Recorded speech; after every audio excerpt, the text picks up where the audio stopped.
Well, I think the most challenging aspect is to try to understand what someone is showing you and what you're actually really seeing. And they've proven the fact that people don't necessarily see what their brain is actually comprehending. So to tie the two together can be the biggest challenge. You can be observing art for years, and all of a sudden you'll see something you didn't see years ago, just by the fact that your observation in that art form is becoming better. You see more of the elements that you actually didn't see before. Sometimes just to be able to see what you're actually supposed to do is some of the most difficult parts. And that's why, like in the classroom situation, I don't only just speak to them, I like for them to see exactly what I'm doing. Like if I'm creating a heel and a graver, I want them to see the geometry, not just for me to say, oh, this is a 90-degree graver. These are the numbers, this is how you make it, go for it.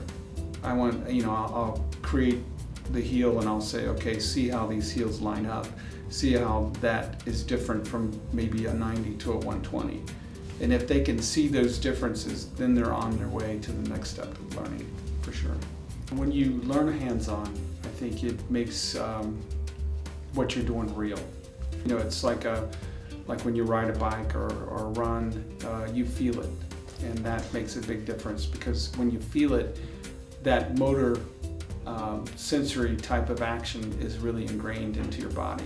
So that I think will make it much more effective.